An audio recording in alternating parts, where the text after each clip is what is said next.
My parents secretly put my name on my useless brother's $320,000 mortgage, but I made one call. That turned their plan into a nightmare. I am a 31-year-old male mechanical engineer for a major oil company in Houston. I make around $165,000 plus bonuses. I grew up middle class but worked my butt off to get where I am. I got a full ride to Texas A&M. I graduated magna cum laude. I have been climbing the corporate ladder ever since. My family dynamic is complicated.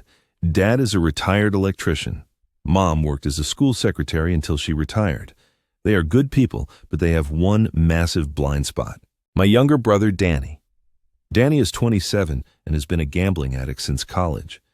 It started with fantasy football, moved to online poker, then sports betting, then casino trips to Louisiana every weekend. The guy cannot walk past a scratch-off ticket without buying 5. He has blown through inheritance money from our grandparents, maxed out every credit card he has ever had, and borrowed money from everyone who was dumb enough to lend it to him. But here's the thing about gambling addicts. They are master manipulators. Danny could convince you the sky was green if it meant getting money for his next bet. I've watched him spin tales about sure-thing investments, insider tips from his bookie friends, and elaborate schemes involving card counting that never worked. And our parents, they fell for it every single time. He is getting better. He is going to meetings now. This time is different. He just needs one more chance. I had heard it all before. The cycle was always the same. Danny would lose big, come crying to mom and dad with some sob story about rent money or car repairs. They would give him cash, and within a week he would have blown it all on online betting sites. Then the cycle would repeat. I remember one Christmas when Danny showed up with expensive gifts for everyone. Designer perfume for mom, a fancy tool set for dad, some high-end headphones for me. It turned out he had hit big on a football parlay and decided to play the generous son. 2 weeks later, he was asking to borrow money for groceries. That is why I moved to Houston after college and kept my distance. I would send money home for mom's birthday or Christmas, but I learned early not to get involved in Danny's financial disasters. Every time I tried to help, the money just disappeared into some online casino or sports betting app. That was my biggest mistake. It was a Thursday morning, 8:15 a.m. I'm in my truck heading to a job site when my phone rings. Unknown number with a local area code. Normally I would let it go to voicemail, but we had contractors calling about a big project, so I picked up. Mr. Rodriguez, this is Patricia from First National Bank. I am calling regarding your mortgage account for the property at 1247 Oak Valley Lane. Your account is now 75 days past due, and we need to discuss immediate payment to avoid foreclosure proceedings. I pulled over to the side of the road. Ma'am, I think you have the wrong number. I do not have a mortgage with your bank. Sir, according to our records, you co-signed for a $320,000 mortgage in March of last year. The property is registered to Daniel Rodriguez, with you listed as the co-signer and guarantor. My blood went cold. Danny.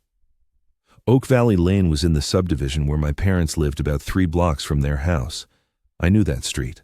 It was one of the newer developments with houses in the $300,000 range, way more than Danny could ever afford on his sporadic income from whatever odd jobs he managed to keep for a few weeks at a time. Ma'am, I never co-signed anything. I've never even been to your bank.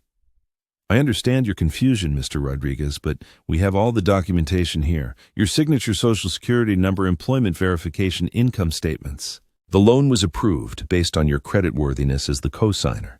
This is fraud. I need you to email me every document you have immediately. She hesitated.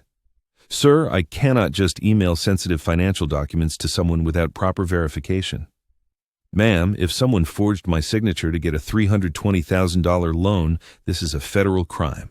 Either you email me those documents right now, or I'm calling the FBI and your bank is going to be part of a criminal investigation. That got her attention. Let me verify your identity first, then I can send the documents. 10 minutes later, the documents hit my inbox. I sat in my truck in a Whataburger parking lot, staring at my phone screen in disbelief. There was my name printed clearly. Miguel Rodriguez. My social security number, my employment information, company name correct, job title correct, salary correct. A signature that looked exactly like mine, even a copy of my driver's license. But I had never seen any of these documents before in my life. The mortgage was for a house 3 blocks from my parents. The borrower was listed as Daniel Rodriguez, my brother. The co-signer was listed as me. The loan amount was $320,000 with a monthly payment of $2,387. The down payment had been $25,000. I scrolled through the employment verification section. Someone had called my company's HR department pretending to be a loan officer and verified my employment salary and length of service. The documentation looked completely legitimate, but the signature analysis I did on my phone told a different story. The signature looked close, but the pen pressure was wrong. The way the M curved in Miguel was slightly off. Someone had practiced my signature, probably using examples from birthday cards or Christmas checks I had sent home over the years. I called in sick to work and drove straight to my parents' house. This could not wait. I did not call ahead. I just showed up at 11 a.m. with a folder full of printed bank documents and a recording app ready on my phone.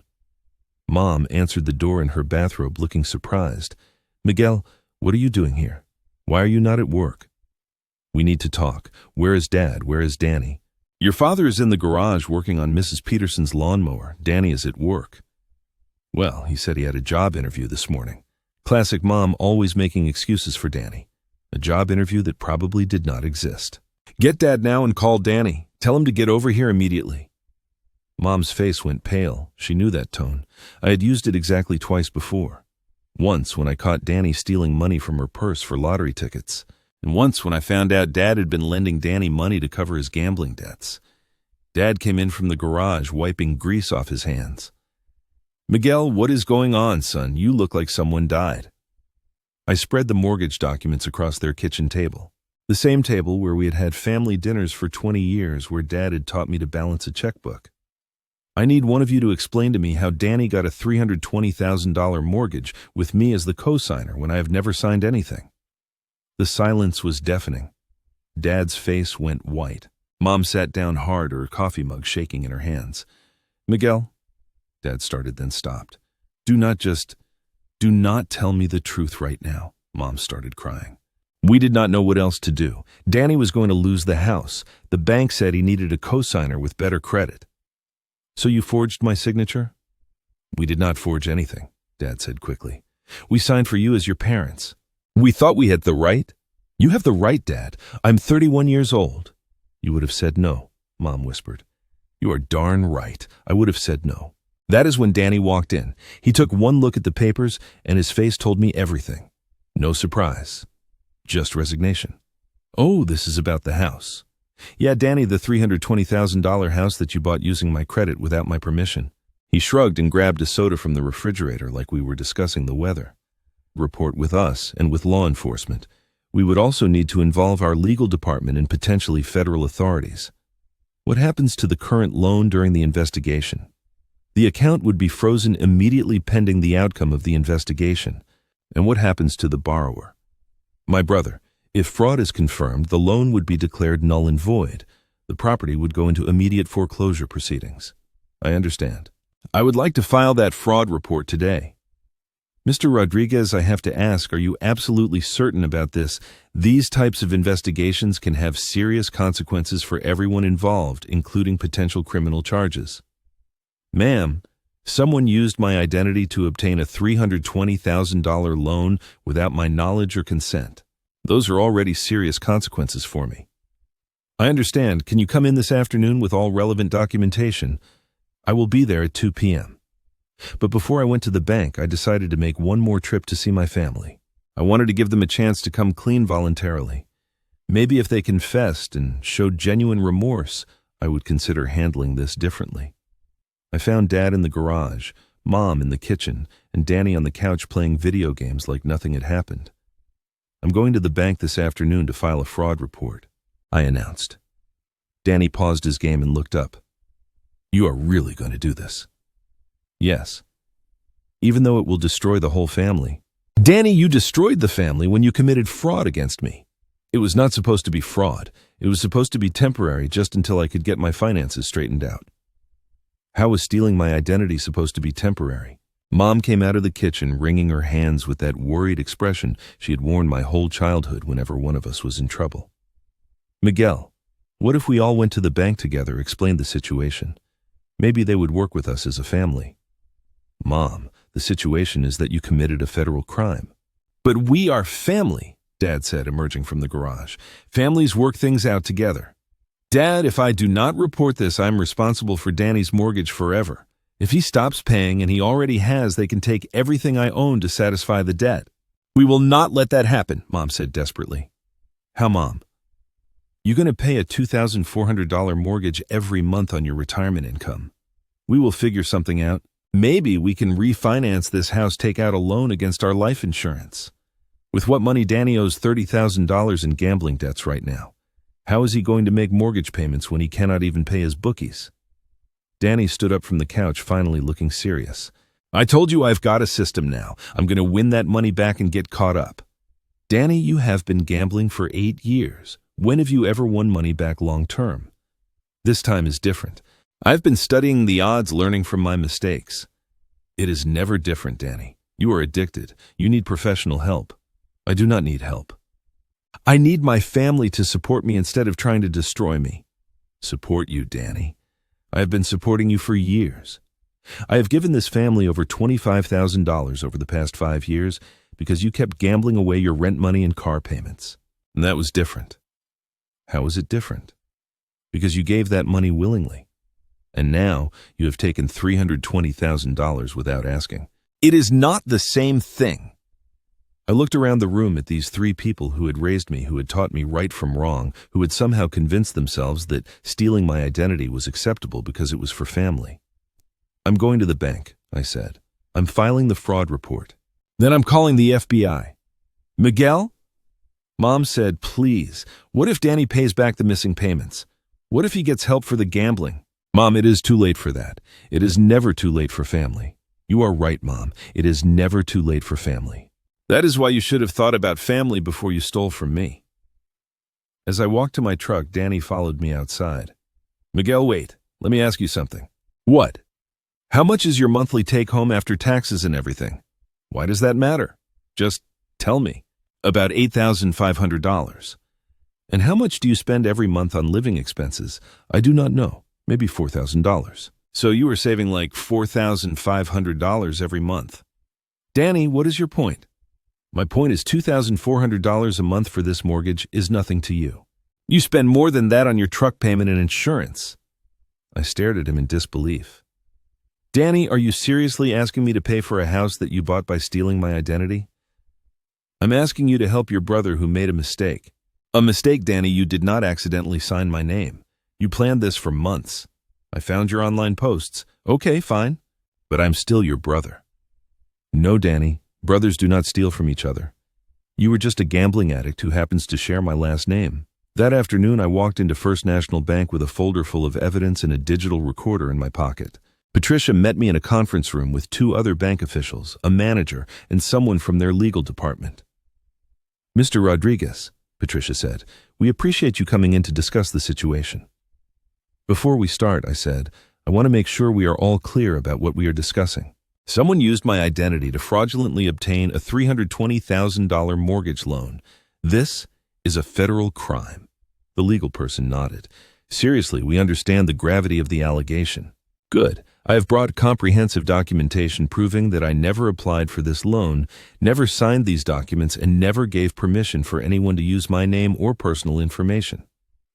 I opened my folder and started laying out evidence methodically. My detailed work schedule showing I was on a job site in Louisiana the day the loan was supposedly signed. A professional forensic signature analysis I had paid $800 for showing the signatures did not match my verified samples. Screenshots from Danny's social media showing him bragging about his new house and posting pictures of the keys. Bank records showing the down payment came from my parents' savings account, not Danny's. Printouts of Danny's online forum posts discussing the fraud scheme. This is quite thorough, the manager said, looking increasingly uncomfortable. I'm an engineer. I believe in proper documentation and evidence. Mr. Rodriguez, the legal person said, assuming we confirm fraud occurred, what outcome are you seeking? I want my name removed from this loan immediately. I want it reported to the appropriate authorities as fraud, and I want to make sure this can never happen to me or anyone else again. We can certainly remove you from the loan if fraud is confirmed, but you understand this would trigger immediate foreclosure proceedings. I understand. And your brother would lose the house. I understand. And your family would likely face serious criminal charges. I understand that too. Patricia leaned forward. Mr. Rodriguez, this seems like a family matter that got out of hand. Are you sure you want to pursue this to the fullest extent of the law? That is when I gave them the response that left them speechless. Let me tell you what I'm sure about, I said, looking each of them directly in the eye. I am sure that my brother is a gambling addict who has systematically destroyed his credit by betting away every dollar he has ever earned.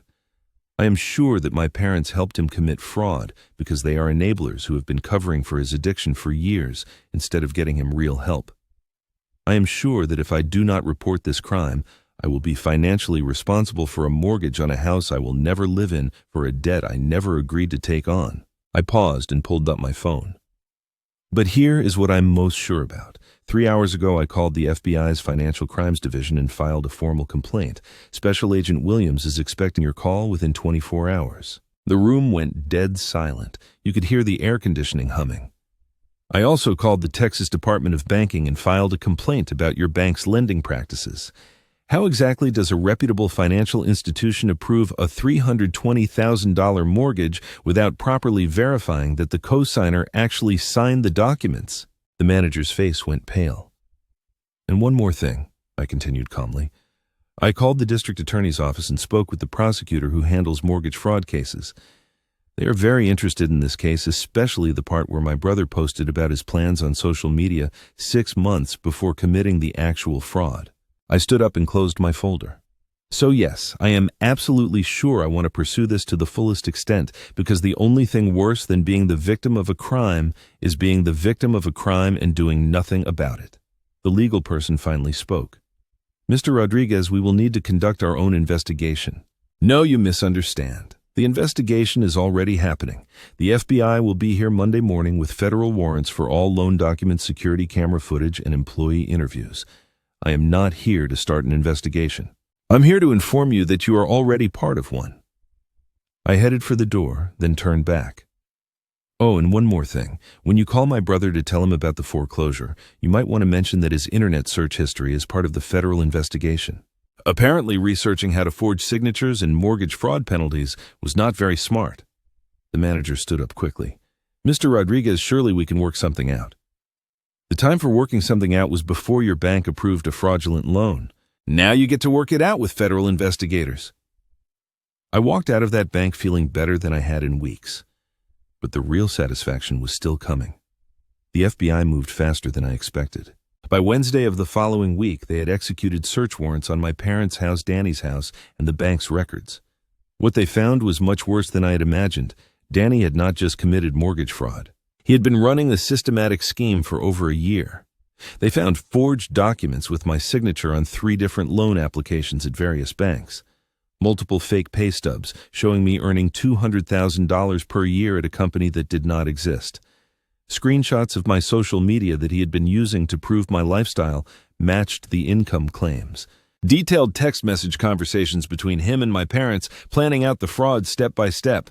Internet search history, including how long before mortgage fraud is discovered, and can family members prosecute each other. A handwritten notebook with my personal information and practice signatures. But the most damaging evidence was what they found on Danny's computer. A detailed Excel spreadsheet tracking his gambling losses over the past 2 years. Total amount $127,000. The mortgage was not his first fraud. It was just the biggest one. He had been using my identity for smaller scams for months. My parents got arrested on Thursday morning at 6 a.m. Danny got arrested Friday afternoon at a casino in Louisiana, where he had gone to win back the mortgage money. All 3 were charged with conspiracy to commit mortgage fraud, identity theft, and wire fraud. The local news picked up the story. Houston family arrested for $320,000 mortgage fraud scheme. My phone started ringing constantly. Relatives, family, friends, people from the old neighborhood, even some of my co-workers who had seen the news. Half of them were angry at me for destroying the family. The other half were shocked that my parents and Danny had done something so incredibly stupid. My Uncle Carlos called me on Saturday morning, his voice shaking with anger. "Miguel, what the heck is going on? Your parents are in jail." "They committed fraud, Uncle Carlos. They used my name to get Danny a mortgage loan without my permission." But they are your parents, man. Family does not do this to family. Family does not steal from family either. Cannot you just drop the charges, work this out privately? I cannot drop federal charges. That is not how the legal system works. But you could have chosen not to report it in the first place, Uncle Carlos. If I had not reported it, I would be responsible for a $320,000 debt for a house I do not own. They would have completely destroyed my financial life. Your parents would never let that happen to you. My parents already let it happen when they committed fraud in the first place. That afternoon, my mom's sister called me crying hysterically. Miguel, your mother is devastated. She is in jail because of you. Aunt Maria, she is in jail because she committed a crime. She was just trying to help Danny get his life together by stealing from me. You make good money. You could afford to help your brother. I do help my brother. I've given this family $25,000 over the past 5 years. But this was not asking for help. This was theft. It is still family. No, Aunt Maria. Family asks for help when they need it. Criminals steal what they want and hope they do not get caught. By Monday, the bank had officially started foreclosure proceedings on Danny's house. The local newspaper ran a follow-up story about the family mortgage fraud scheme that included interviews with neighbors saying they had always wondered how Danny could afford such a nice house without a steady job. Tuesday morning, I got a call from the county jail. Danny wanted to talk. Miguel, man, please, you have got to help me here. Help you how? Tell them this was all a misunderstanding, that you knew about the loan but forgot about it. Danny, that would be perjury. I would go to jail too. Come on, man, we are brothers. Brothers do not steal from each other. I was going to pay it back eventually. With what money you owe $127,000 in gambling debts. How do you know that exact amount? The FBI found your spreadsheet, Danny. They know everything about your gambling losses, your debts, your schemes, everything. Miguel, please, I will go to rehab. I will get help. I will pay you back every penny. How are you going to pay me back from federal prison? Prison. They said I might get probation if you do not push for maximum charges. Danny, you committed federal fraud. You are going to federal prison. For how long? My attorney says probably 3 to 5 years. Mom and Dad might get 2 to 3 years each. The line went quiet for a long moment. Miguel, you're really going to let your own parents go to prison? Danny, our parents are going to prison because they chose to commit crimes. I did not make that choice for them. But you could fix this if you wanted to. No, Danny. The only person who could have fixed this was you by not gambling away money you did not have and not stealing my identity to get more money to gamble away. What am I supposed to do now? Serve your sentence, get clean, and never contact me again? I hung up. The plea hearings were scheduled for 6 months later. My parents' attorney contacted my attorney about a possible deal. They would plead guilty to reduced charges if I agreed to not pursue civil damages. My response was simple. No deal. At the hearing, all 3 of them pleaded guilty to federal fraud charges. The judge was not sympathetic to their situation. Mr. and Mrs. Rodriguez, he said to my parents, you violated the fundamental trust of your own son to enable your other son's gambling addiction. Instead of getting him professional help, you chose to commit serious crimes. You were each sentenced to 18 months in federal prison, followed by 2 years of supervised probation. Mr. Daniel Rodriguez, you systematically defrauded financial institutions and stole your brother's identity to fund your gambling addiction. Your actions could have destroyed your brother's financial future. You are sentenced to 4 years in federal prison, followed by 3 years of supervised probation. As they were led away in handcuffs, Mom looked at me one last time. She mouthed the words, I am sorry. I nodded acknowledgement, but I did not forgive her. After the sentencing, the bank contacted me about the foreclosed property. Mr. Rodriguez, we understand this situation has been difficult for your family. If you are interested, we would be willing to sell you the property at a significant discount. The house was appraised at $320,000. They offered it to me for $240,000. I countered with $210,000 cash. Close in 30 days. They accepted immediately. A month later, I owned Danny's house. I spent $15,000 renovating it. New carpet, fresh paint, updated appliances. Then I rented it out for $2,800 per month to a nice family with excellent credit. But that is not the end of the story. 8 months into their sentences, Mom called me from federal prison. Miguel, please, I need help with my commissary account. Everything here is so expensive and the food is terrible. How much do you need? Just $100 for basic things like decent soap and toothpaste. Mom, do you remember what you told me when I asked why you did not just ask me for help instead of committing fraud? What do you mean? You said I would have said no, that I was too selfish to help family in need. Miguel, I was wrong. I was desperate and scared and wrong. You were right, Mom. If Danny had asked me to co-sign a mortgage so he could gamble away more money, I would have said no. But this is different. This is just basic necessities for survival. No, Mom, this is consequences. You chose to steal from me instead of asking for help. Now you get to live with the results of that choice. Miguel, please. I am your mother. My mother would not have stolen my identity to enable my brother's gambling addiction. I hung up. Dad called 2 weeks later. Son, your mother's having a really hard time in there. The other inmates are rough and she is scared. Cannot you help her out just a little? Dad, you taught me that actions have consequences. You taught me that stealing is wrong. You taught me to take responsibility for my mistakes. I know, but so take responsibility for yours. Miguel, we are still family. Dad, we stopped being family when you chose Danny's gambling addiction over my financial security. What if we pay you back when we get out? Every penny. With what money you mortgaged your house to pay for Danny's legal fees. We will figure something out. Get jobs, sell things. No, Dad, you will figure something out. I am done figuring things out for this family. Danny called me last month from prison.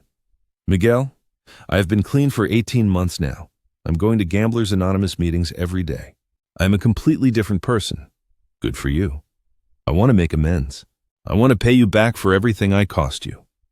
How much do you think you owe me? I do not know. Maybe $50,000 for the trouble and legal fees. Danny, you cost me $15,000 in attorney fees, $5,000 in forensic accounting and investigation costs, and about 200 hours of my time dealing with this mess, plus emotional damages and the stress you put me through. How much is that total? My attorney calculated it at $127,000. The exact amount you lost gambling over 2 years. I do not have that kind of money. I know. That is why I bought your house. You bought my house. Yep. Got it for $210,000 at the foreclosure auction. Put $15,000 into renovations. It is worth about $340,000 now. You are making money off my house. I am making money off the house you bought with my stolen identity. The house you lost because you could not stop gambling long enough to make the payments. That is messed up, man.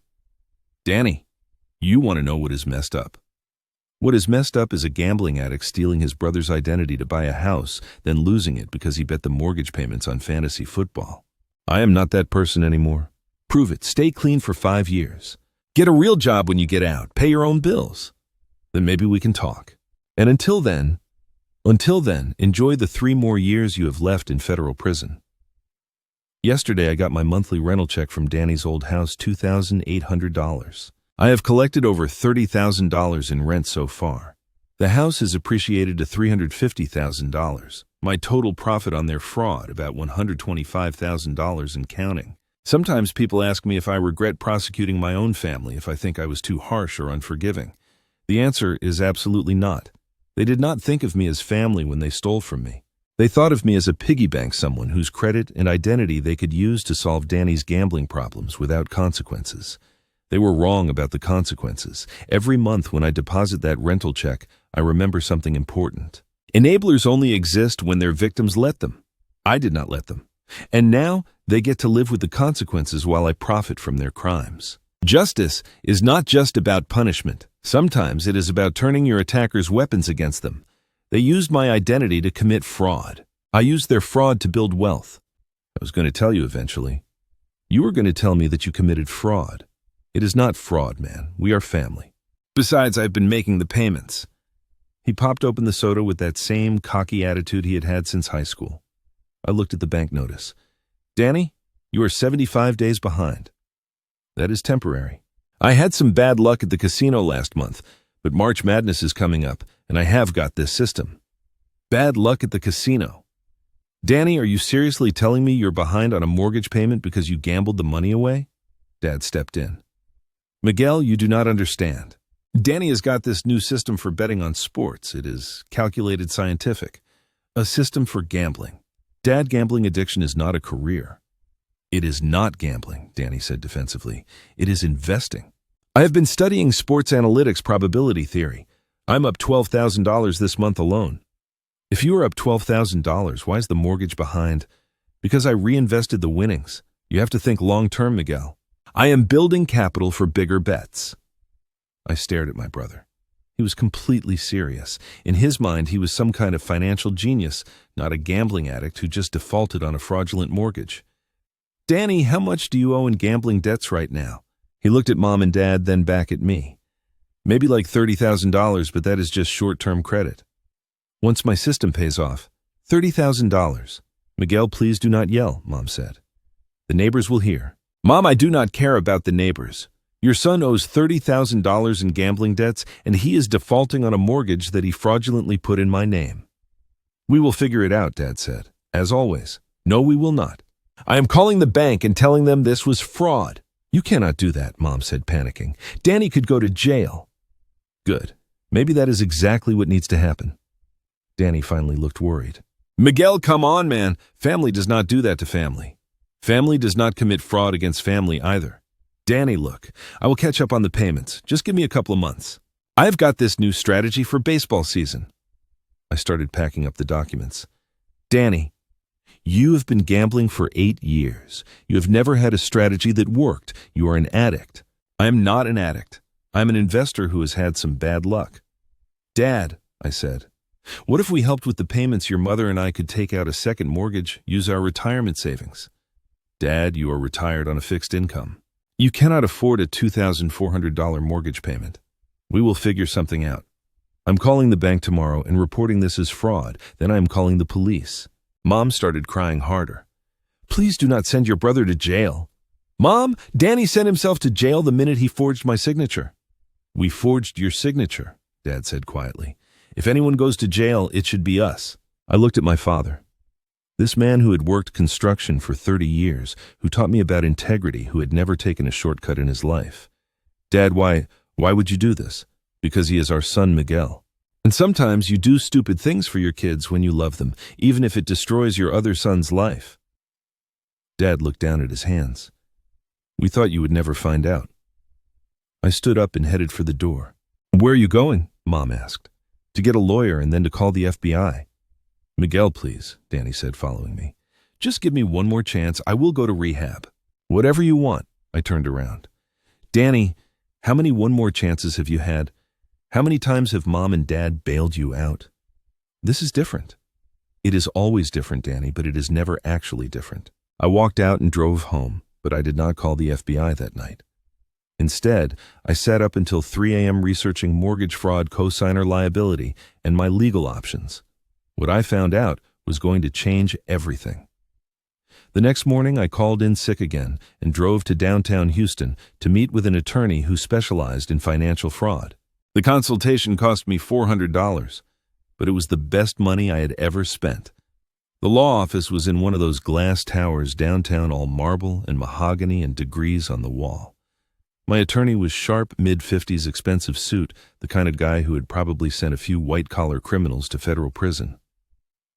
Mr. Rodriguez, my attorney said after reviewing all the documents, this is textbook mortgage fraud. Your signature was forged, your income was misrepresented without your consent, and you never agreed to be a cosigner. This is a federal crime with serious penalties. What are my options? You can report it as fraud and have the authorities investigate and prosecute your family members. You will be removed from the loan and will not be legally responsible for the debt. And if I do not report it, then you are legally responsible for a $320,000 mortgage on a house you do not own, do not live in, and never wanted. If your brother defaults, which he already has, the bank can come after you personally for the full amount plus penalties and interest. Can they garnish my wages? Absolutely. They can take your house, your car, freeze your bank accounts, destroy your credit rating. You would be financially devastated.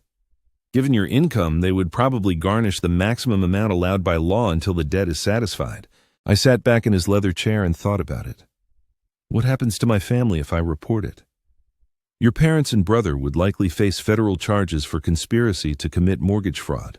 We are talking about potential prison time, maybe 2 to 5 years each, depending on their criminal history and level of cooperation with authorities. And the house. The bank would initiate immediate foreclosure proceedings. Your brother would lose the property and probably still owe money if it sells for less than the mortgage balance. I thanked my attorney and drove home to think. That evening, I did something I had not done in years. I researched Danny's gambling history online. What I found made me physically sick. Danny had active accounts on at least 6 different online sports betting sites. His social media was full of screenshots of big wins. But if you look closely at the dates and context, the wins were always followed by posts about needing money for rent car repairs or other emergencies. I found a forum where people talked about gambling debts and strategies for borrowing money. Danny had posted there under a username I recognized from his old Xbox account, the same one he had used since high school. One post from 6 months ago read, "My brother makes good money, but he is stingy with family. How do I get him to help without asking directly need ideas?"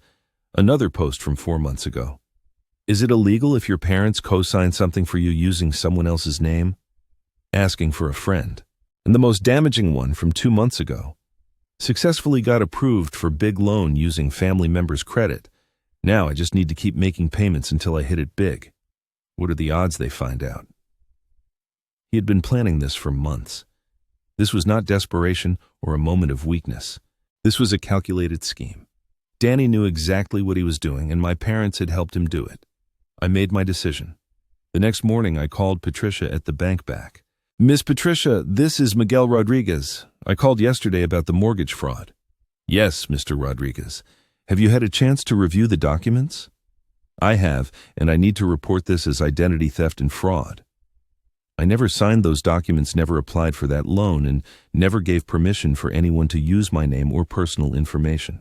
"Sir, that is a very serious accusation with significant legal implications." "Yes, it is.